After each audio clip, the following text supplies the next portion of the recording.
Welcome to the Fantastic Earth podcast, where we delve into the natural, supernatural, and human wonders of the world. Tonight, we explore the mysterious phenomenon known as Missing 411 and take a closer look at its primary researcher, David Paulides. Stick around to learn about some of the unexplained cases that have dumbfounded law enforcement around the world and find out if it's all a sham or if it holds up to scrutiny. This and more coming up on Fantastic Earth.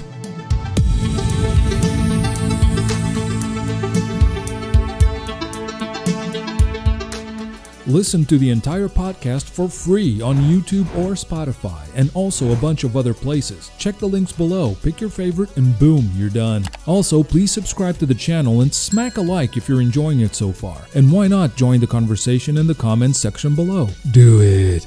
I dare ya. And welcome back. Tonight I am flying solo, and I wanted to give you a little insight into this Missing 411 mystery. A mystery that's been put under the spotlight by David Paulides, a former investigator. We'll get into David Paulides and his career in just a moment, but I was surprised to hear that not a lot of people know about this Missing 411 phenomenon. In a nutshell, I guess we could describe it as missing persons cases that are surrounded by mysterious circumstances, to say the least. These are, in my opinion, very unusual circumstances, but again, I am not a former law enforcement officer, nor nothing of the sort. I'm just someone who's taken an interest in this phenomenon because I'm curious, and I was dumbfounded to learn about the circumstances in which a lot of people go missing. And to me, as a layman on the topic, they do seem like very unusual circumstances, and we'll get into that in just a moment. But first, the reason why I'm making this video is because I just recently learned that the CanAm Missing project, which is the name given to the project directed by David Paulides, the man who brought this subject into the spotlight, has a YouTube channel.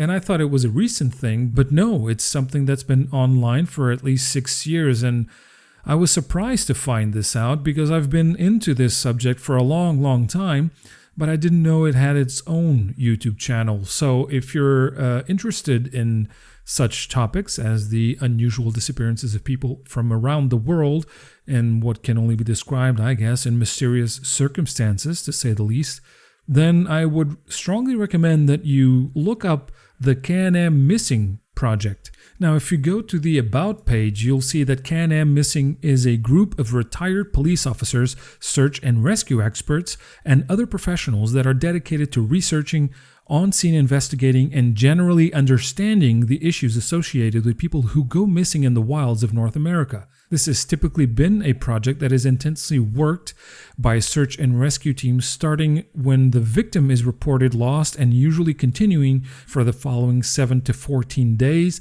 The case then flounders in a file cabinet, and after years of reading thousands of SAR reports, speaking with dozens of victims, we believe the paradigm of this effort needs change. They have a bunch of videos, apparently, which I'm very glad to know because, again, I'm a fan of the topic, and it just means that there's a lot to go through, and I can't wait to go through all of this. But they also have a website, canammissing.com, and as they state right here on the main page, it's the first website dedicated to understanding the complexity and issues of searching, rescuing, and investigating people missing in the wilds throughout the world.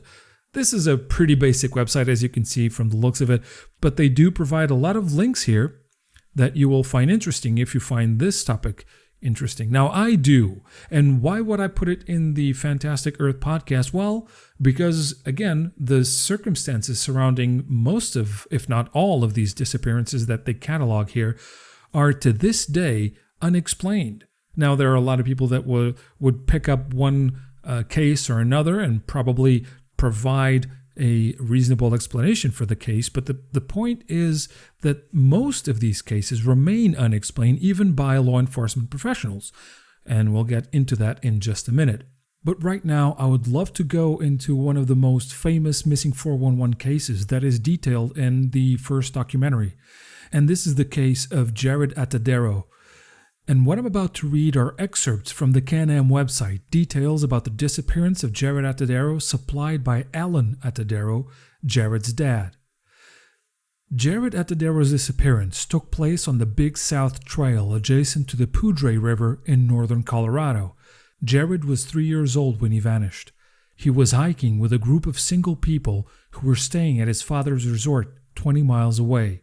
There was no way that Arlen, Jared's uncle, or Alan, Jared's dad, were suspects, and the sheriffs were telling the family there was no evidence that Jared had been abducted.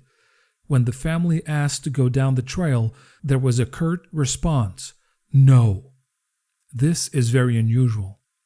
Nearly 3 days into the search, Alan and Arlen were on the highway listening to the news when they heard on the radio that Jared had approached a pair of fishermen on the river the day he vanished.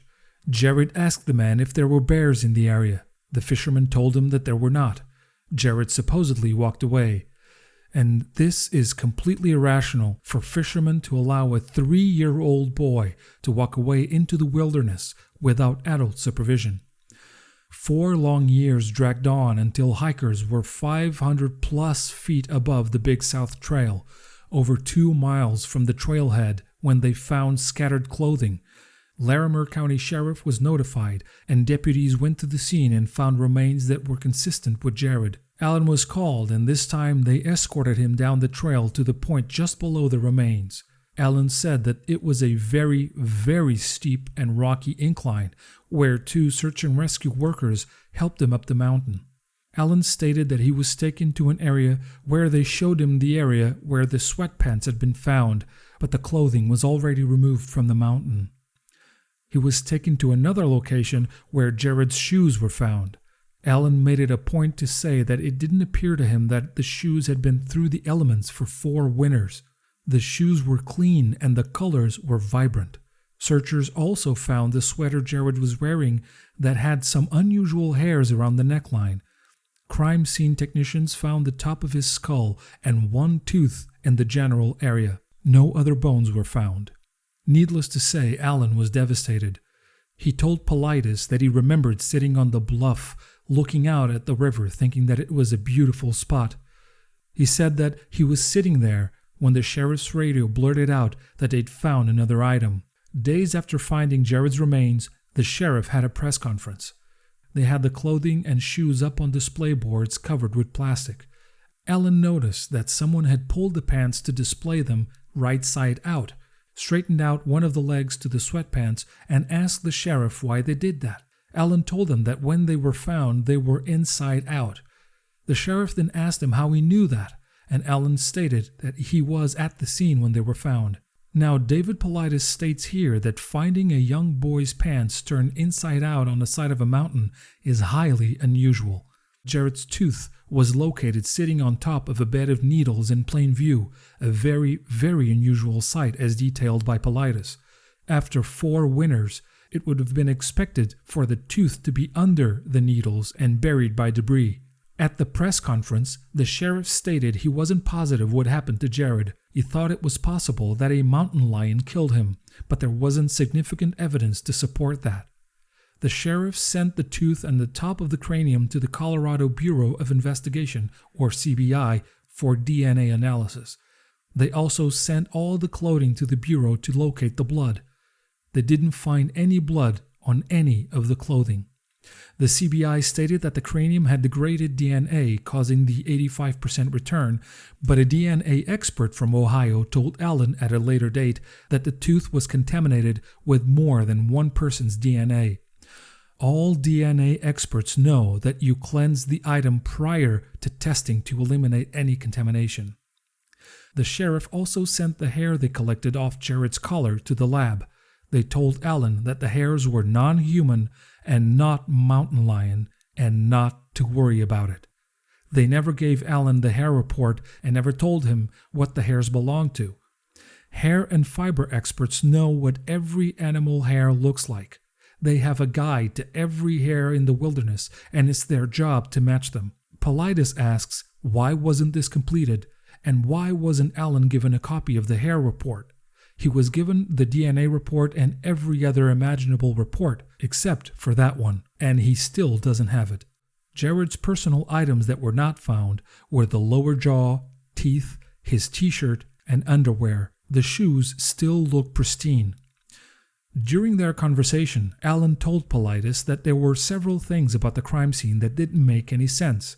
For example, Jared never tied his shoes, he always left them untied. So if something dragged him 500 plus feet up a rocky steep incline, his shoes would be banging and dragging on the ground and would undoubtedly fall off. Yet they were found near the clothes. When Paulides examined the shoes, there were no scuff marks or significant scratches near the toes or the back of the shoes, which he believes there would have been if he had been dragged up the mountain.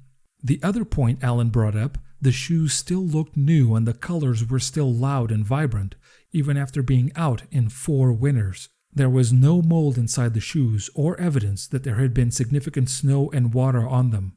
Alan was given all of Jared's property, bones, skull, tooth, clothing, and shoes. Alan contacted a group of mountain lion experts, explained the evidence that had been recovered, and asked their opinion on what happened to his son. The consensus opinion was that a mountain lion had not killed Jared. This was based on lack of serious damage to the sweater near the stomach and neck. The totality of the circumstances made the experts believe that something else had happened. Near the end of his meeting with David Paulides, Alan reaffirmed his beliefs that it appeared as though Jared's remains were placed there for people to find. This detail is prevalent on missing 411 cases, as Paulides often writes that search and rescue can't find the missing, yet months or even years later, the remains are found in an area that had been searched numerous times. Lastly, many of the facts in this case are reminiscent of other missing 411 cases. For example, Jared was found uphill from where he disappeared. Canine units can't find a scent, and cadaver dogs can't find the body. Jared was far in front of the group he was hiking with when he vanished, and Jared is in a cluster of missing people from the vicinity of Rocky Mountain National Park. Also, there was a body of water near where the body was found. His clothes were left behind as if put there on purpose, and many other traits, common denominators that make part of this missing 411 missing persons database. Now, I chose this case because it's a textbook example of a missing 411 case. And you will find that David Paulides mentions similar cases in his many interviews and also in the Missing 411 documentaries. But let's learn a little bit more about who David Paulides is, because that seems important since he was the one that put this Missing 411 database together. And also, let's look into some articles that try to refute not only David Paulides' arguments, but also his overall view that there is something mysterious and unexplained about these disappearances. Hey there, here's a good opportunity to click that subscribe button and leave a like if you're enjoying the conversation so far. Also, you can find me on Facebook, Twitter, Minds, Discord, you name it, I have it. Just scroll down to find all the links to my platforms, choose your favorite, and meet me there. There's a lot more coming, so let's get to it. If you want to learn a little bit more about David Paulides, you could go to the David Paulides Wikipedia entry, but I don't know if you've had this experience. Wikipedia has fallen in my estimation because it's basically you can go in and edit these articles, and a lot of people have done that apparently, to the point that it's not really a reliable source anymore. You do have to dig a little further to find the veracity or lack thereof regarding the subjects that these articles are focused on. For example, it says here that David Paulides is a former police officer who is now an investigator and writer known primarily for his self-published books, one dedicated to providing the reality of Bigfoot, and his Missing 411 series of books in which he documents the disappearance of people in national parks and elsewhere. Paulides attributes mysterious, unspecified causes to these disappearances, while data analysis suggests that these disappearances are not statistically mysterious or unexpected, which is a fraudulent claim in my opinion, based on the years that I've been following this topic, and that includes listening to all of the available interviews out there with David Paulides and watching both his documentaries, which I'll show you in a moment. Now, let's go just into this, the beginning of this last sentence here. Paulides attributes mysterious, unspecified causes to these disappearances, which is pretty much the same as saying that Paulides attributes no causes to these disappearances. This is something that I like about David Paulides, is he seems to me like a very rigorous researcher. And from the standpoint of an unbiased researcher, he does not proclaim to have the answer to these disappearances, nor does he even provide one theory that supports a possible explanation for these disappearances. What he does is he provides the circumstances and the evidence that he gathered.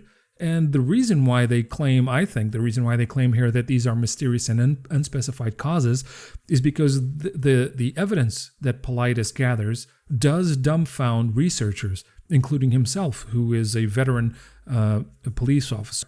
And I'll show you in just a minute that he's not the only one that's dumbfounded by these disappearances and their circumstances. Now, I wanted to show you this, that the article presents some introduction into his research about regarding Bigfoot. I'm not a fan of the topic, by the way. It's just one of those topics that doesn't really pull me in.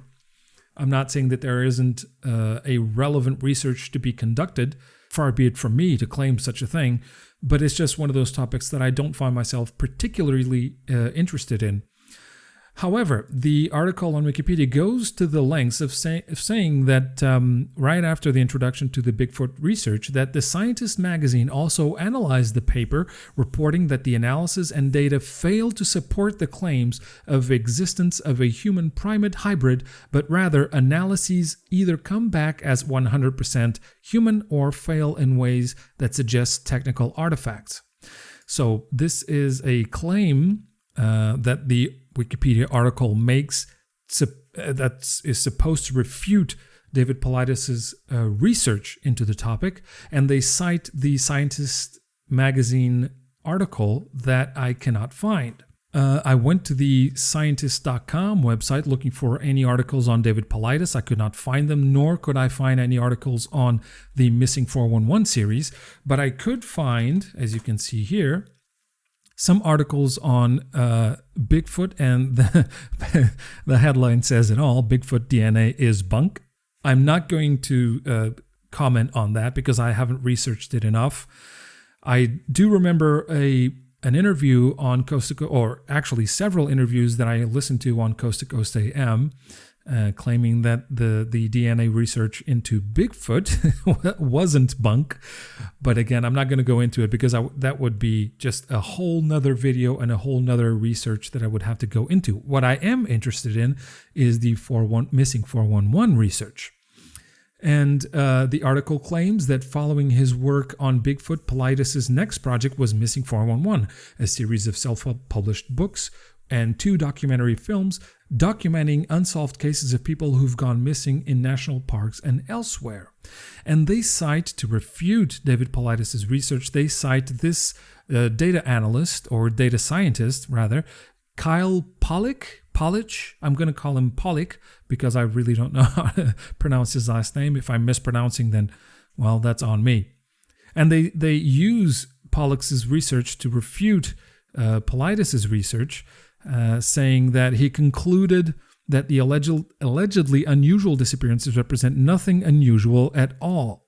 Now, Kyle Polich is a data scientist with the Skeptical Inquirer, and I did find his article on the topic, and I wanted to go over this article with you guys just for a little bit before we get into the Missing 411 juicy part, just to see why Mr. Polich claims that Paulides' research is unfounded or his arguments don't hold up. Now, to do this, I printed this article in PDF form, and in order to highlight the important passages, I'm using smallpdf.com, just so you know, but here's the link anyway. Now, let's get into the article, and namely these passages that I highlighted here. In this one, Mr. Polich states, Interestingly, Paulides has consistently avoided providing any explanation for the cause of these supposedly mysterious disappearances, and he doubles down in the next paragraph, claiming, when pressed for a casual explanation, Paulides has remained evasive. He sees his role as an investigator pointing to a problem, not a cause. Now again, as I stated before, Paulides is very consistent when it comes to providing a possible explanation for these disappearances. He says himself that he does not provide a possible explanation because he doesn't have one. What he does have is a massive amount of evidence that suggests that these are disappearances that do not follow an ordinary pattern, and that when he cross-referenced all of these different mysterious disappearances from around the world, he did find patterns, and these patterns are the ones that he compiles in his missing 411 database for unusual disappearances. He doesn't provide an explanation, as stated by Paulides himself in one of the many interviews that I've listened to, because he doesn't want to focus on a single potential explanation.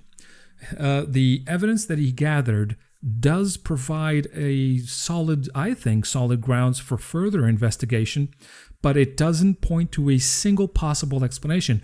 However, there are a lot of people online, especially in the paranormal forums and similar milieus, that try to explain these disappearances with such things as alien abduction, ghost involvement, fairy kidnappings, and transdimensional chupacabras.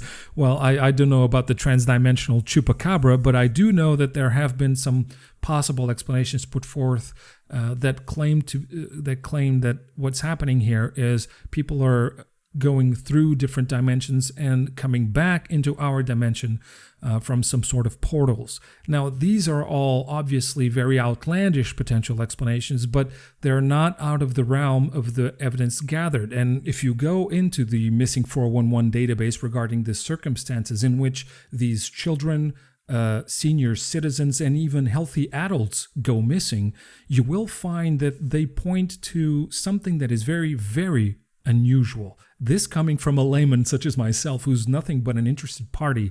But from what I've learned as a layman, when it comes to disappearances, that if you can rule out kidnapping, people going missing because they want to go missing, that's also a thing. And people losing track, getting lost, even amnesia. If you can rule out all of these, then what you're left with is a very, very mysterious set of circumstances that point to something outside conventional disappearances.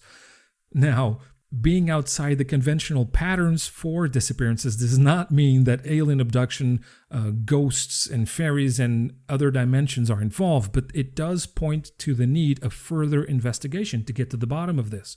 We're talking about hundreds of people a year, including, like I said, children, senior citizens, and healthy adults. So that's why I think Paulides avoids giving an explanation. It's because once you give a possible explanation, then you narrow your potential interpretation of further evidence because you're creating a bias. You want that evidence to fall under your previous interpretation of the evidence that you've gathered so far.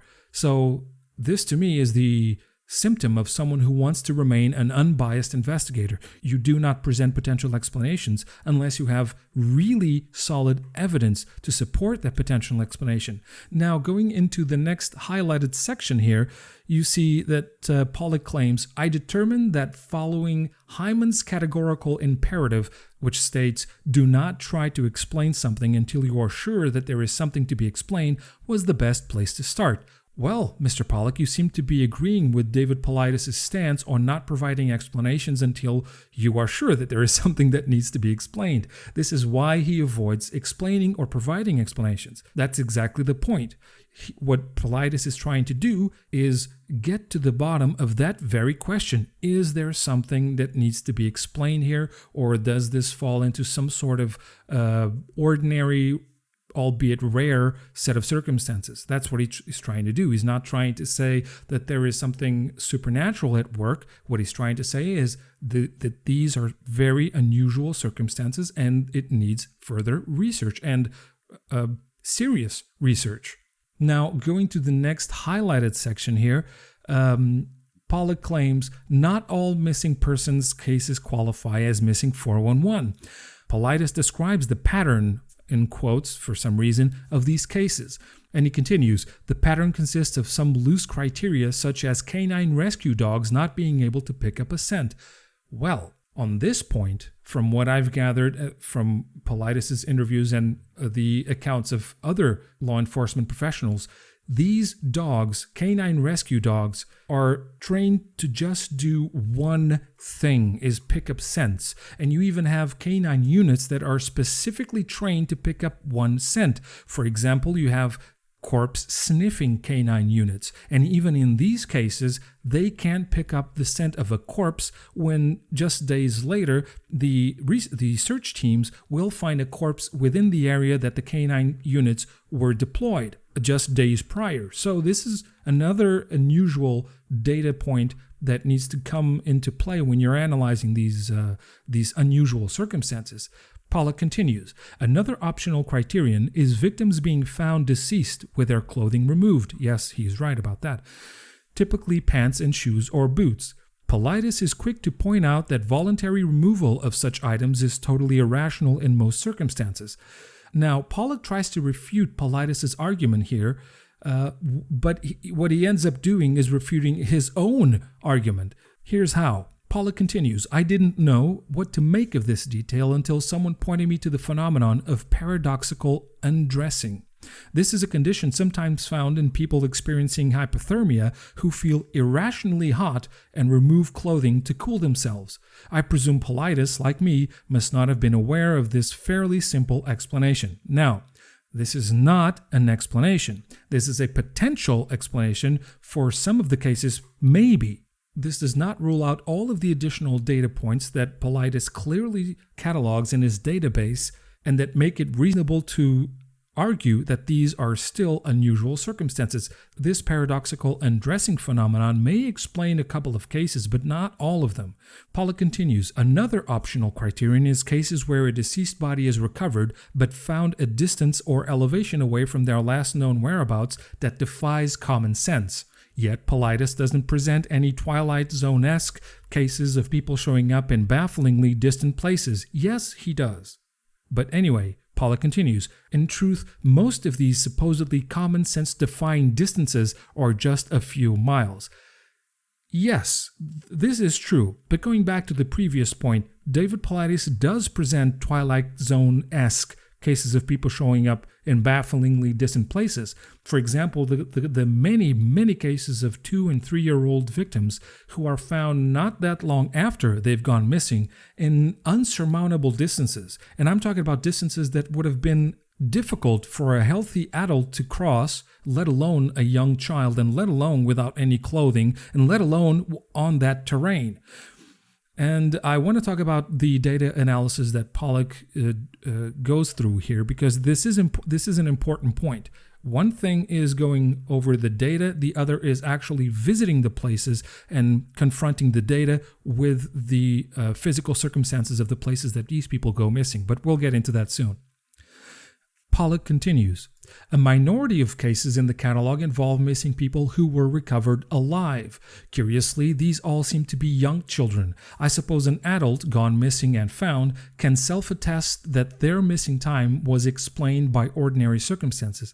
This article was published in 2017. Now, I don't know if Polich ignored some of the evidence presented by Paulides about this very point, or maybe it's just something that slipped through the cracks, because as he states, the way he went about these cases was, I used a random number generator to select several pages from Missing 411, Western United States and Canada, to conduct a detailed verification for the first case on each page. So he didn't go through all of the cases, which is, I guess, reasonable, but reasonable if you just want to go over some of the cases that Paulides presents. But if you want to refute his whole argument that these are indeed unusual circumstances and worthy of further investigation, then I would suggest that you would have to go more extensively into all of the cases instead of just refuting some of them.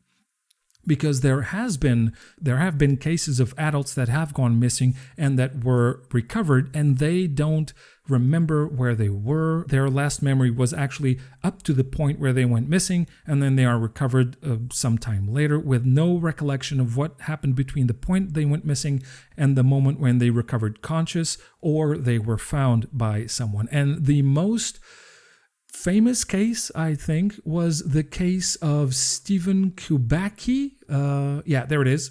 The Misappearance of Stephen Kubacki. This was a 24-year-old who went missing. Let's see if I'm not misremembering here, but I'm pretty sure that he was 24.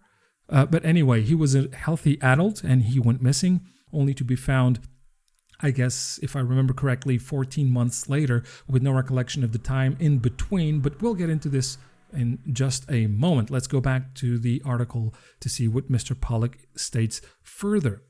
And he continues, with such imprecise criteria, it seems Paulides considers himself the only person fully qualified to identify a missing persons case as belonging to the missing 411 or not. Well, yes, as far as I know, David Paulides was the one that created the missing 411 database. So yes, he would be the one that is most qualified to find if a certain disappearance does fall under the category of a missing 411 or not. Yes. So this does nothing to refute Paulides' points. And here you can read, there's a surprising absence of anything spooky. No, there isn't. I start to get the feeling that Mr. Polich did not go over enough of the evidence to state if there was something spooky or not about these disappearances. But he continues, no one is found a decade later without having aged a day. A missing 411 victim hasn't appeared enigmatically on the opposite side of the world, and no cryptic notes or ciphers appear in the book's pages.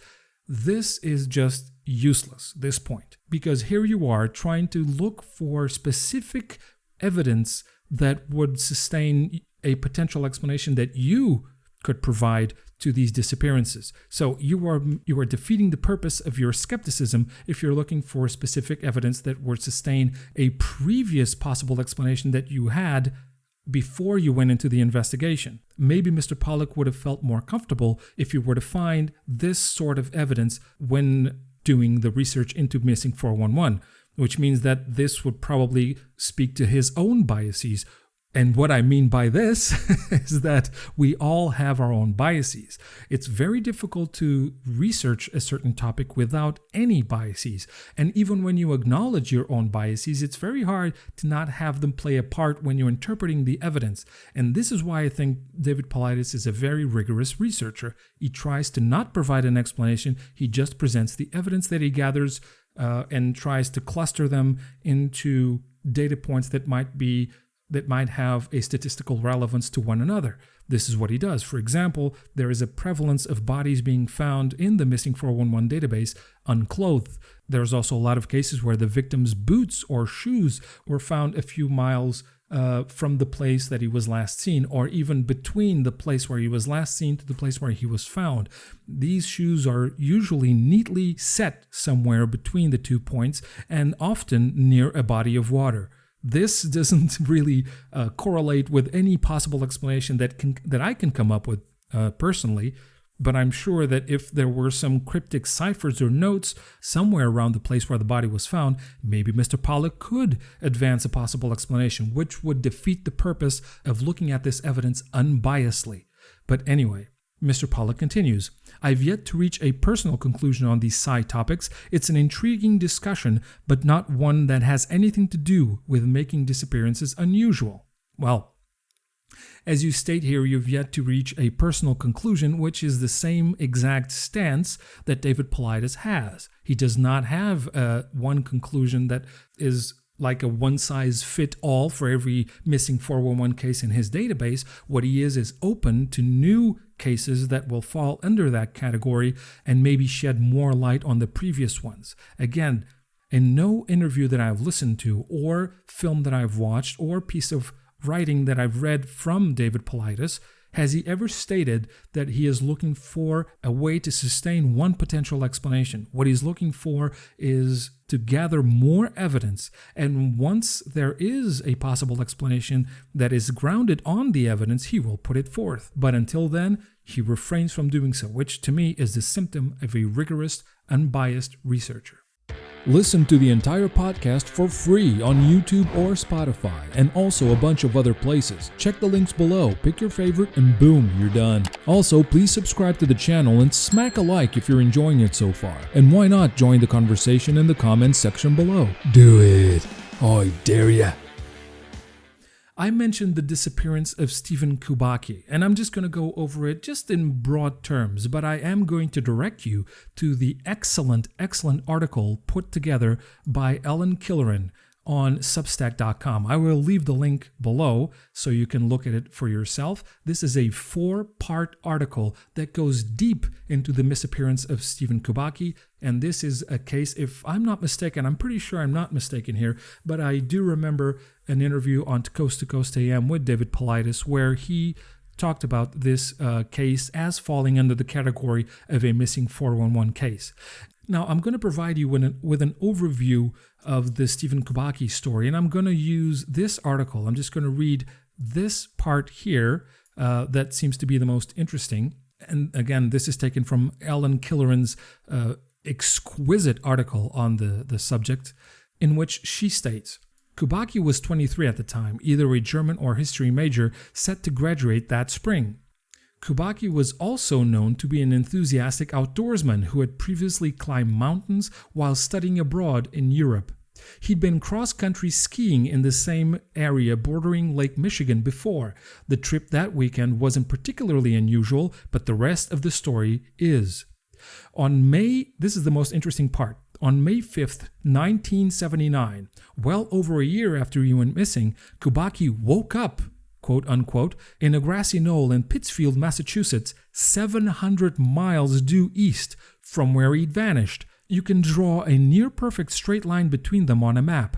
It was a Saturday night. Kubacki had no memory of the previous 14 and a half months and said he didn't immediately realize how much time had passed until he bought a newspaper and saw the date.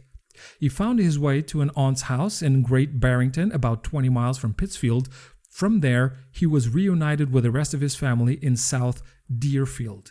Now, something else to note about this is that when he woke up, he was wearing clothes that didn't belong to him and also glasses, and he had no recollection of the time between the moment he went missing to the time when he woke up 700 miles away and 14 months later. There have been a number of potential explanations regarding this story, but I would challenge you to go over this Ellen Killoran piece and at the end try to see where any of those possible explanations fit. Some of them being that he wanted to change lives and not tell anyone, so he just basically ran away. Yes, that's all fair and good, but this doesn't hold water when you actually go into the details of this story. And I will link the article below so you can do that for yourself. Come back and tell me what you found, and if you yourself have a potential explanation for the Stephen Kubacki story.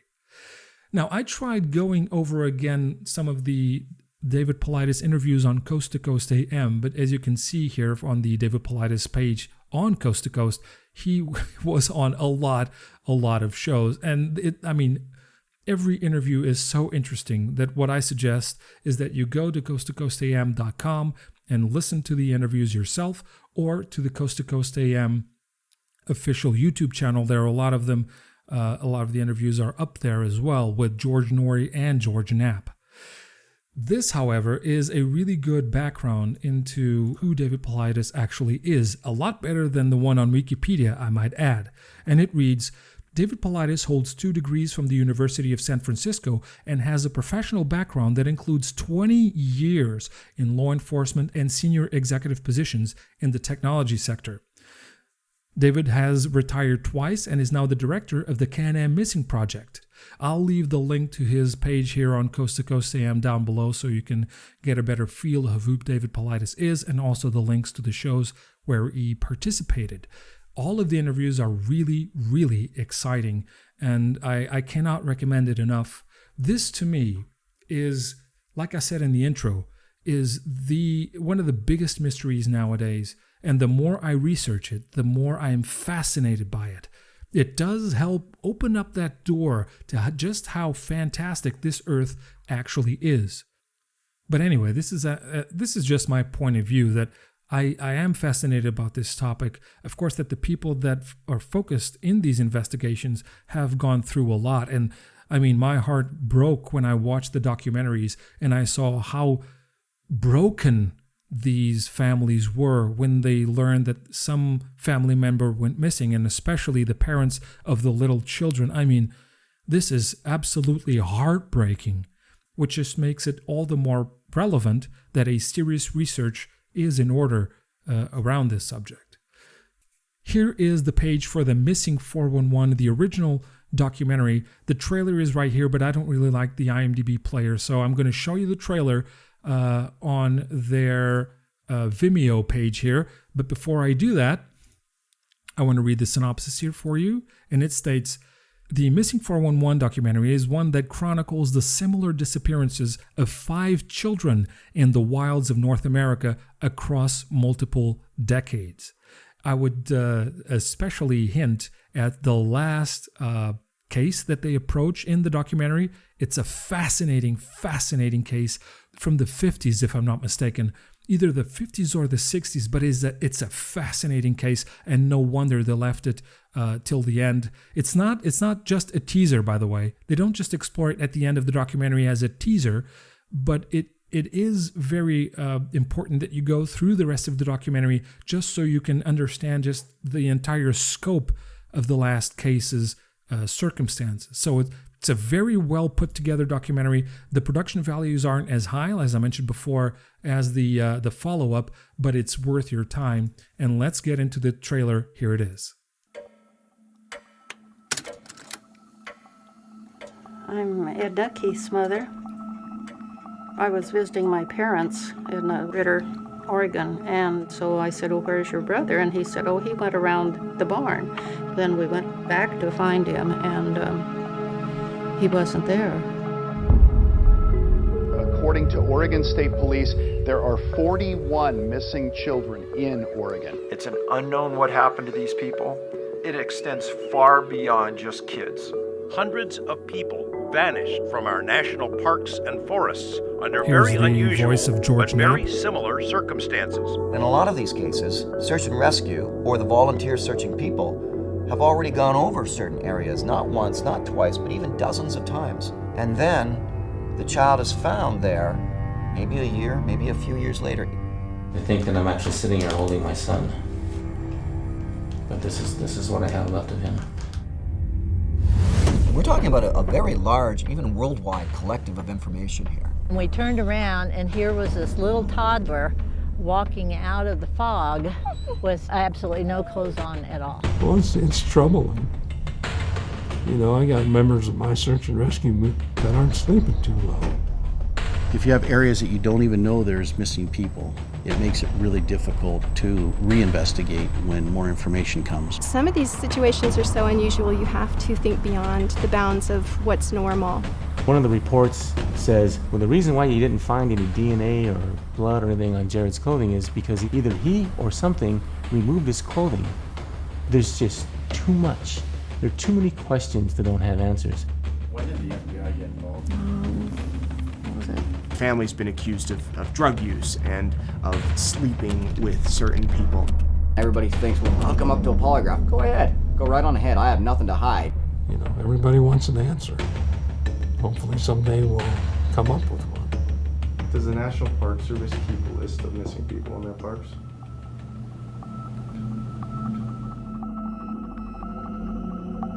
Now, if that isn't enough to get your curiosity going, I don't know what to do, man. I don't know what to do. I would strongly recommend that you watch this documentary. And again, come back and tell me what you thought, what goes through your mind about this phenomenon. If you have any potential explanations, anything. I just want to get the conversation going because this is just so fascinating. And like I said, then you have the follow-up, The Hunted. And on IMDb, the synopsis here reads the following. Hunters have disappeared from wildlands without a trace for hundreds of years. David Paulides presents the haunting true stories of hunters experiencing the unexplainable in the woods of North America. Now, I have to tell you, this is not a spoiler. This is just a little detail to get your curiosity even higher, which is Missing 411, The Hunted, doesn't just go into hunters that went missing. Some of these hunters are very much alive and talking about a phenomenon that is still going on today. So that is my little extra teaser to get your juices going and hopefully to get you to watch this amazing, amazing documentary. Let's look at the trailer and you let me know what you think down in the comments below.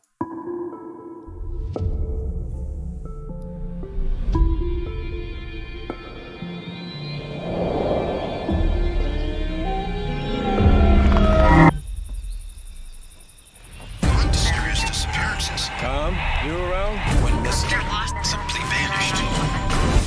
Generally speaking, hunters are very experienced and knowledgeable outdoorsmen. And so when one vanishes, you know something unusual has occurred. As a hunter, you're like, I'm fine, I'm armed, I'm safe. There's no reason for why these people go missing. They never found anything. Not the walkie-talkie, not his gun, nothing. Obviously, an animal didn't get to because there'd be a big scatter. It'd be easy to find. The FBI doesn't investigate missing adults. So then why would the FBI arrive on Tom Messick's case? When you see hundreds of victims scattered throughout our national forests and national parks, you have to question the reality of it. So he could have made fire. He had a gun, he could have signaled help. What happened to him? I like to know, but I don't think we ever will. Whatever it is big, and we started recording them. Frequencies go way above and way below the abilities of humans. I look, I'm thinking, what is this thing in the trees? It went from like tree to tree, and then it disappeared. Is it possible for an 82-year-old man to simply vanish while sitting alone in the woods? Can a man with severe hypothermia hike 6 miles through snow with no shoes? This is one of those recurring phenomena. It's going to happen again. It's just a matter of time. None of it makes any sense.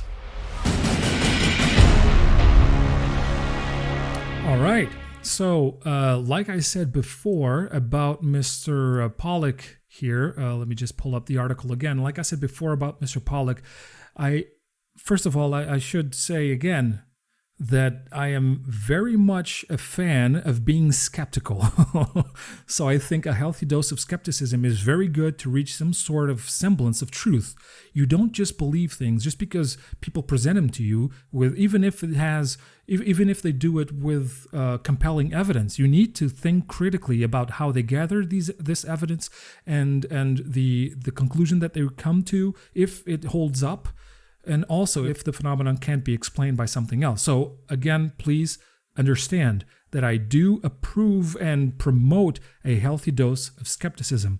However, what I think that Mr. Polich and others fail to see is the point where the data itself isn't cross-referenced with the actual places that it refers to. So for example, you can see that a victim went missing at this point and they were found, 2 days later, 20 miles away. That isn't unreasonable to assume that they just lost, either they got lost, or even in a case where they wanted to run away and they were caught, or even in a case where they, for some reason, got confused and just kept walking. Yes, that's all true. But then when you take into account the quality of the terrain, the quality of the weather, the age of the person, their physical ability or lack thereof to cross that kind of distance in that kind of ground, there are just too many details that when they come together, they do not illustrate a reasonable scenario for the person to have walked that distance in that short amount of time in those circumstances. So I would strongly recommend that you watch Missing 411 and the Missing 411 The Hunted, which just elevates the game to a whole new level. And also, go to Coast to Coast AM, search for David Paulides and their official YouTube channel, which you find linked right up here, and then just listen to the interviews. David Paulides did a lot of interviews and media appearances that aren't just on Coast to Coast AM. As far as I know, I've listened to all of them. If there's one that I haven't and refutes anything that I've said, please leave it down in the comments below, because I'm very, very fascinated about this topic, which just shows how fantastic our planet Earth can actually be. Now, that being said, I would very, very much like to have Mr. Paulides on the show to have a conversation about this amazing phenomenon. I'm sure that given all the media appearances that he's done, this would just be yet another interview, and we are a very, very small channel. However, my interest in the topic is very genuine, and I've been fascinated by this for many years. I think it's one of the most interesting mysteries that are happening on our planet right now, every day, and I think it's worth serious investigation and serious research. And to those who want to just refute this phenomenon, well, you're more than welcome to do so, and please do so in the comments below.